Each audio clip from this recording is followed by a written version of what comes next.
की शक्ति, धर्मानुरागी सज्जनों। दोपहर में भंडारे का समय हो गया था,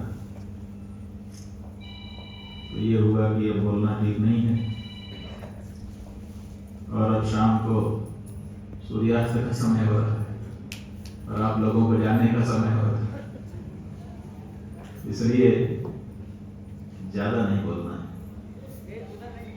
और बोलने के लिए एक से एक विद्वानों ने अपनी अपनी बात रखी और सबकी बात में कुछ न कुछ वैशिष्ट था।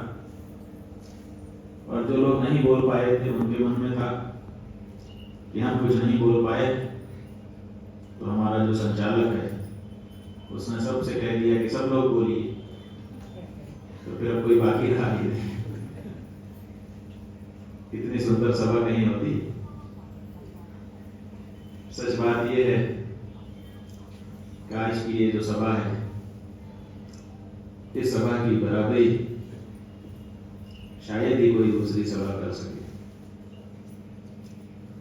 और सभाओं में वक्ता आते हैं, श्रोता आते हैं, विद्वज्जन आते हैं, संत महात्मा आते हैं, लेकिन आज की सभा में 64 योगिनियां साक्षात आकर के जा रही हैं।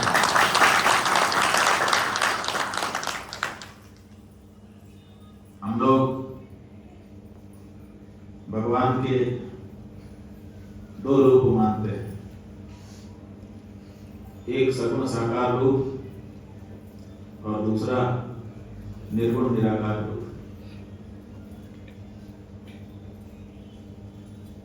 निर्गुण निराकार में क्या मतलब है? तो निर्गुण का मतलब ये नहीं है कि जिसमें कोई गुण ना हो, और निराकार का भी ये मतलब नहीं है जिसमें कोई आकार ना हो।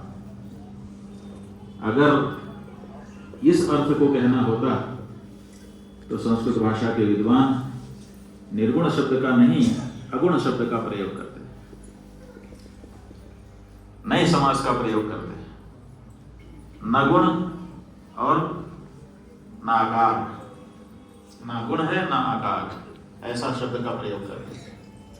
लेकिन ऐसे शब्द का प्रयोग नहीं किया गया है, बल्कि कहा है निर्गुण और निराकार।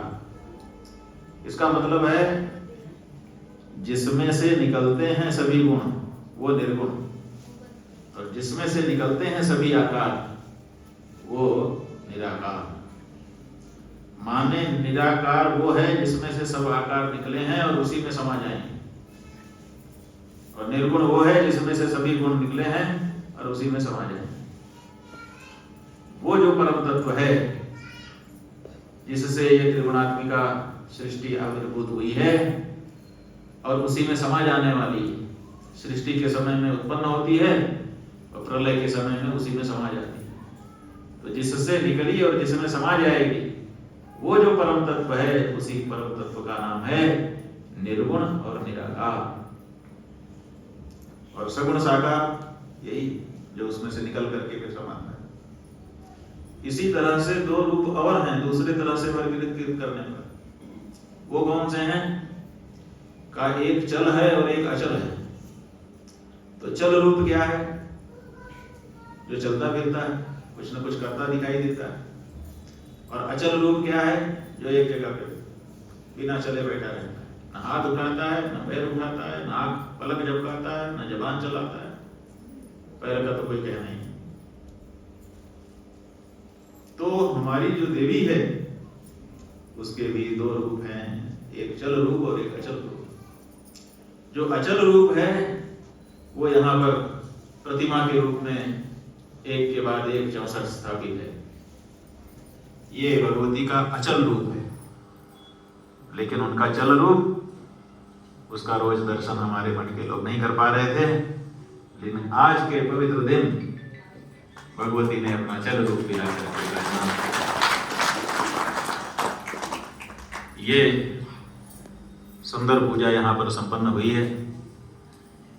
और पूजा होती ही इसीलिए है कि जो हमारा पूजनीय है, जिसकी हम पूजा कर रहे हैं, उससे हमको आशीर्वाद मिले। इस समय हम लोग क्या आशीर्वाद चाह रहे हैं? तो इस समय आपके ज्योतिर्मठ से एक आवाज उठाई गई,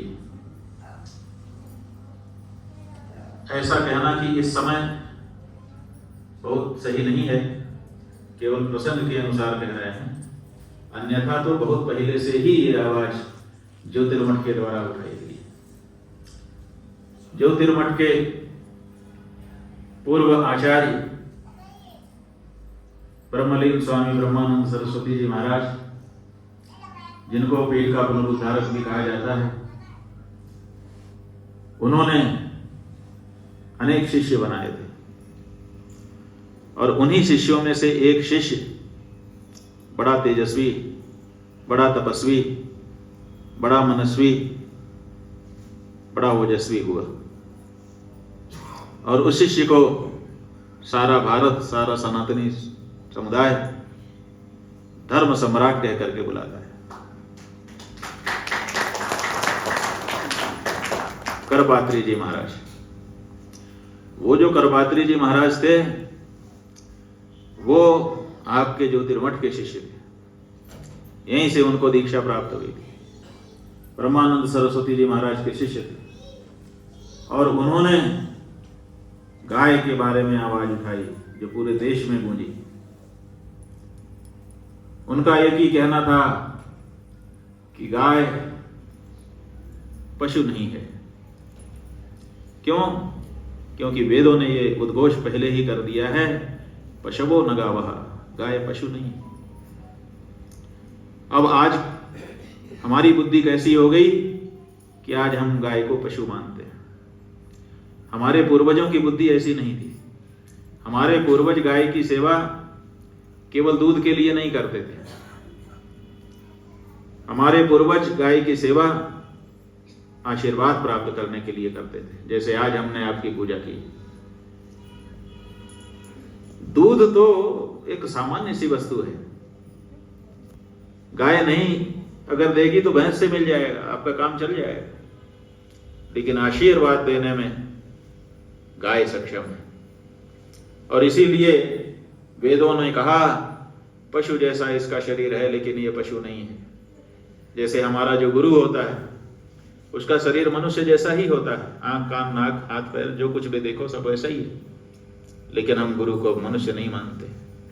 सामने पड़ जाए तो हाथ जोड़ करके खड़े हो जाते हैं, गुरुर् ब्रह्मा गुरुर् विष्णु गुरुर्देवो महेश्वरः गुरु साक्षात परम ब्रह्म, उसको मनुष्य कहते हैं। तो जैसे गुरु मनुष्य होकर के भी मनुष्य नहीं है, जैसे गंगा नदी होकर के भी नदी नहीं है, वैसे ही गाय पशु होकर के भी पशु नहीं है, वो पशु से ऊपर है। लेकिन दुर्भाग्य की बात है कि हमारे पूर्वजों की ये जो दृष्टि थी गाय माता के प्रति, उस दृष्टि को हमने खो दिया।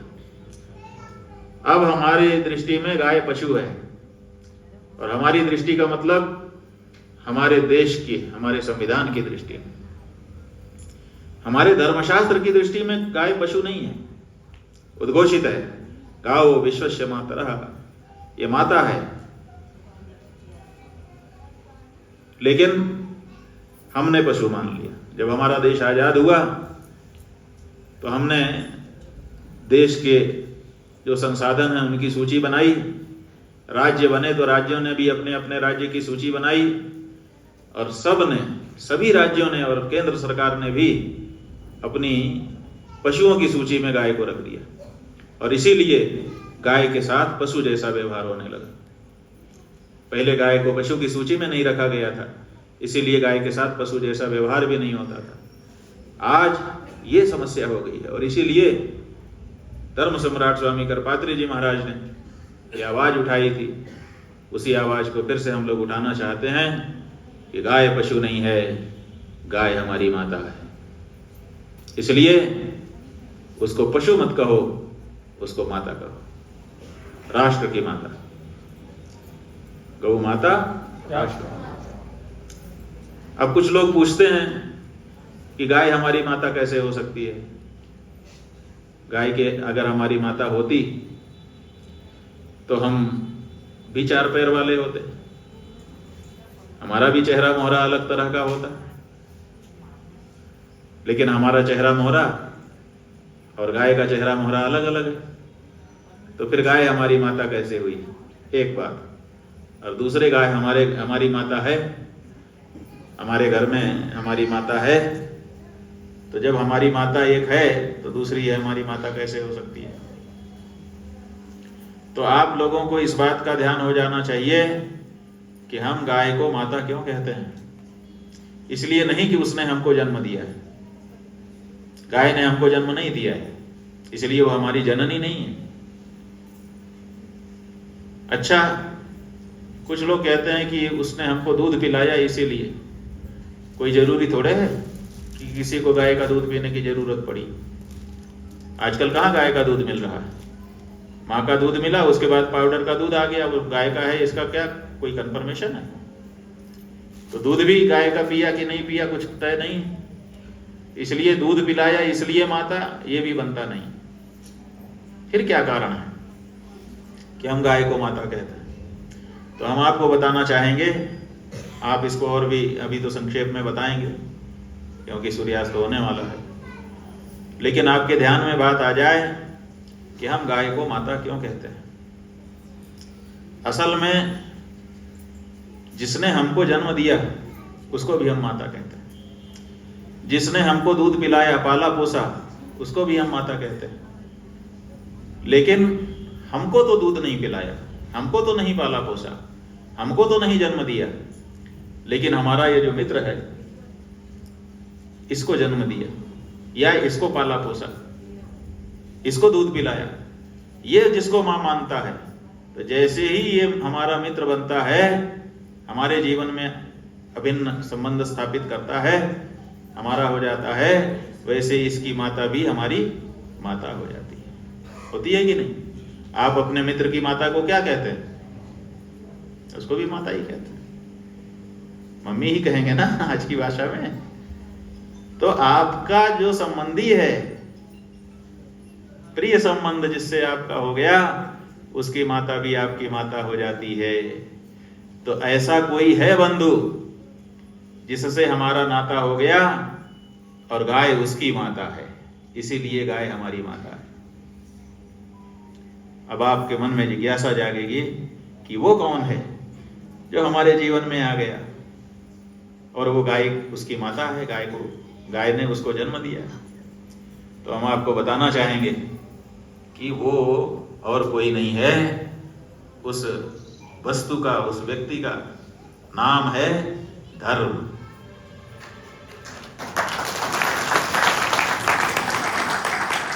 हमारे यहाँ वृषभ को धर्म के रूप में माना गया है। जो बैल है वो धर्म का रूप है। इसीलिए हमारे भारत के राज चिन्ह में जहाँ घोड़ा अंकित है, जहाँ हाथी अंकित है, वहीं वृषभ अंकित है और वहां लिखा है यतो धर्मस्ततो जयः।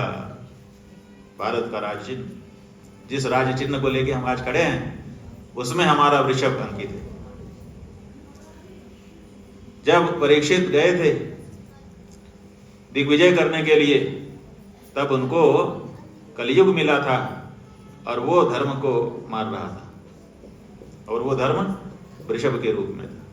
और भी अनेक आख्यान हैं, विस्तार का भी अवसर नहीं है, इसीलिए नहीं बता रहे हैं। तो हमारे यहाँ धर्म को वृषभ का रूप कहा गया है। हमारा वेद कहता है चत्वारि श्रृंगा त्रयो अस्य पादा, द्वे शीर्षे सप्तहस्तासो अस्य, त्रिधा बद्धो वृषभो रोरवीति महो देवो मर्त्याम आविवेश। मनुष्यों में इसने घर बना लिया, वो धर्म है। अगर ये हमारे जीवन में ना आया होता तो हम भी पशु ही तो थे। खाना पीना, रोना डरना, मरना, संतान पैदा करना, ये सब पशु जैसे करते हैं हम भी वैसे ही करते हैं। कोई अंतर पशु में और हम में नहीं था, लेकिन ये धर्म हमारे जीवन में आ गया, इसीलिए हम पशुता से ऊपर उठ गए और मनुष्य हो कहलाए। मनुष्य का मतलब मनु नाम के एक महाराज हुए, उन्होंने धर्म संहिता लिखी, उस धर्म संहिता को हमने अंगीकार कर लिया अपने जीवन के लिए। अपने जीवन में धर्म को समाविष्ट कर लिया, इसीलिए हम मनुष्य कहलाए। तो जो मनुष्य है उसके जीवन में धर्म है, और उसी धर्म की माता है गाय, इसीलिए गाय हमारी माता है। जन्म धर्म का नाता है, गाय हमारी, ठीक है। तो उस गौ माता के संरक्षण के लिए इस समय हम लोग आवाज उठा रहे हैं।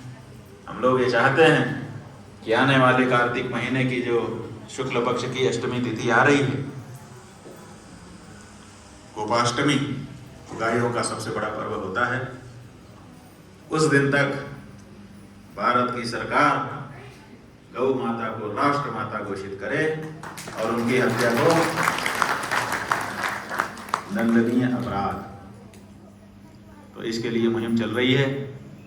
तो हे 64 योगिनी माताओं, आपकी पूजा करके बड़ी विनम्रता से, बड़े गदगद मन से हम ये प्रार्थना करते हैं कि गौ माता को राष्ट्र माता घोषित करवाओ और उनकी हत्या को दंडनीय अपराध घोषित कराओ। क्योंकि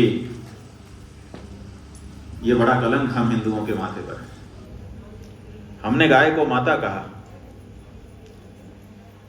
सही कहा गलत कहा वो एक अलग विचार हो सकता है, उस पर चर्चा की जा सकती है, लेकिन कहा तो। अब जिसको माता कह दिया उसको हम काटें और काट करके उसके मांस को हम बेचें और बेच करके उससे हम अपनी तिजोरी भरें, क्या ये समझ में आती है बात? जिसको हम माता कहते हैं उसके प्रति हमारे क्या कर्तव्य हो जाते हैं? कोई मुसलमान किसी को माता कहेगा तो क्या वो उसको काट के उसका मांस बेचेगा? कोई ईसाई किसी को माता कहेगा तो उसको काट करके उसका मांस बेचेगा? कोई और दूसरे धर्म वाला जो हमारी नजर में हमसे छोटा समझ में आता है हमको, वो भी ये नहीं कर सकता। लेकिन हम सत्य सनातन धर्म वाले, हमारे भाषणों में हम कहते हैं कि हमसे बड़ा कोई दूसरा धार्मिक नहीं, हम ही धर्म है, दूसरा कोई धर्म नहीं है। लाखों वर्षों से हम हैं, आदि आदि आदि। हमारी इतनी बड़ी विशेषताएं हैं, ऐसी विशेषता वाले होकर के भी हम जिसको मां कह करके पुकारते हैं उसके मांस का व्यापार करते हैं, उसको मारने वालों से सहयोग प्राप्त करते हैं। कहीं ना कहीं ये सब बातें हमको कलंकित करती हैं, हमारी आत्मा को छोटा बनाती हैं, हमारे गौरव को धूमिल करती हैं और पाप में तो डालती ही है। इसलिए इस बारे में हम लोगों को सचेष्ट होने की आवश्यकता है। देवताओं के आराधन से हमको वरदान मिलते हैं और इसीलिए आज यहाँ पर 64 योगिनियों का पूजन किया गया है। अक्षय तृतीया के दिन ये शुभ अवसर आया है। हम चाहेंगे कि प्रत्येक अक्षय तृतीया में हमारे मठ के जो कार्याधिकारी गण हैं वो सब इकट्ठे होकर के और भी उल्लास के साथ, और भी उत्साह के साथ, और भी योजना के साथ 64 योगिनियों की भव्य दिव्य पूजा करें और उनसे आशीर्वाद देश समाज के लिए प्राप्त करें। आज के दिन आप सब लोग यहाँ आए, इस कार्यक्रम को सफल बनाया। आप सब के लिए भगवान बिद्री विशाल से, माता राजराजेश्वरी से, भगवान नरसिम्हा से, सभी क्षेत्र देवताओं से आशीर्वाद की प्रार्थना करते हुए यहीं पर हम अपनी वाणी को विराम दे रहे हैं।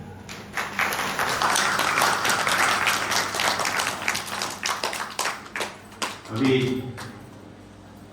कम समय के लिए ही हम आए, कल सवेरे यहाँ से निकल करके पांचोकेश्वर जाएंगे। वहाँ पर भगवान शंकराचार्य जी की पालकी पहुँच चुकी है। वहाँ से उद्धव जी के स्वरूप को भी संग्रहित करके आगे की यात्रा होगी। सायंकाल बद्रीनाथ जी पहुँचेंगे और परसों प्रातःकाल भगवान आदि शंकराचार्य जी की पावन जयंती के अवसर पर हम लोगों को इस बार भगवान बद्री विशाल जी के दर्शन का और पूजन का सौभाग्य प्राप्त होगा। बद्रीनाथ केदारनाथ मंदिर समिति की ओर से हमारे भास्कर गिरी जी यहाँ आए और उन्होंने बड़े मार्मिक शब्दों में अपने भाव यहाँ पर प्रकट किए।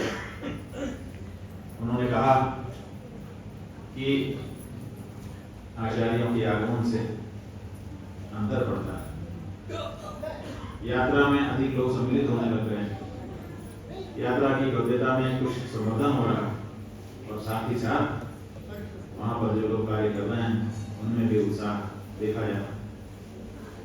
ये भी कहा कि अगर कहीं कोई त्रुटि हो तो उसकी ओर इंगित किया जाए। ये बड़प्पन, अन्यथा तो आजकल किसी पद पर कोई बैठ जाता है तो सोचता है कि मुझसे ज्यादा जानकार, समझदार, सलीके वाला कोई दूसरा है ही नहीं। लेकिन ये इनका बड़प्पन है कि इन्होंने समिति की ओर से ऊंचे शब्द कहे।